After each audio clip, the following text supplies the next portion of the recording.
လူပြောများနေတဲ့ဗုဒ္ဓဘာသာဘုန်းကြီးတွေကမ္ဘာငြိမ်းချမ်းရေးအတွက်မိုင်ထောင်ချီ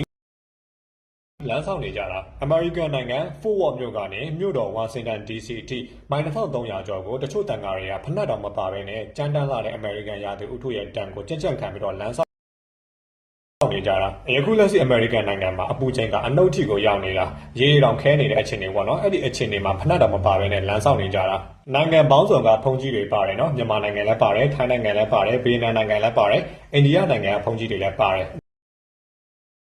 ဗီဒီယိုဖိုင်ထဲမှာမြင်ရတဲ့အတိုင်းပဲအမေရိကန်ပြည်သူတွေတိန်းနဲ့ချီတန်းနဲ့ချီပါဝင်ခဲ့ကြတယ်အားပေးခဲ့ကြတယ်ဒါကမှငြိမ်းချမ်းရေးအစ်စ်မဲ့နိုင်ငံကောင်းဆောင်တွေငြိမ်းချမ်းရေးလုပ်တယ်ဆိုတာအယောင်ပြတတ်ပဲဆိုတော့လေထောက်ပြခဲ့ကြတယ်ဗုဒ္ဓဘာသာဘုန်းကြီးတွေဒီလိုငြိမ်းချမ်းရေးအတွက်လမ်းဆောက်တာကမ္ဘာသတင်းဌာနကြီးတွေမှာရောအွန်လိုင်းမှာပါအရန်ကိုနာမည်ကြီးသွားတဲ့အတွက်တချို့ဆိုရင်အာဖရိကဘက်ကိုကြွပေးပါဒီနိုင်ငံကိုကြွပေးပါဒီမျိုးကိုကြွပေးပါဆိုပြီးတော့တောင်းဆိုလာကြတယ်တချို့လူမျိုးကြားတွေဘာသာမဲ့တွေဆိုရင်လိုင်းပေါ်ကတန်ဃာတော်တွေလမ်းဆောက်နေတဲ့ဗီဒီယိုဖိုင်ကိုမြင်ပြီးတော့မျက်ရည်တွေအလိုလိုကျလာတယ်ဝမ်းနဲ့လို့ခံစားရတယ်ဒီဗီဒီယိုဖိုင်လေးကိုကြည့်ပြီးတော့စိတ်ရမှာတမျိုးကြီးဖြစ်နေတယ်ဒါမှ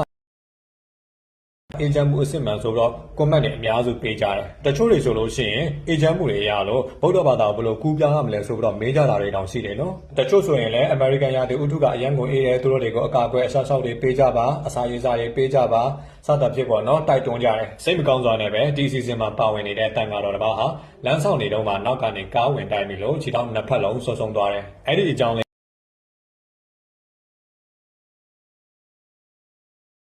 ကိုတီးတန့်ထားတော့တင်ပေးမယ်အားလုံးကျေးဇူးတင်ပါတယ်အားလုံးပဲဆင်ပြေကြပါစေ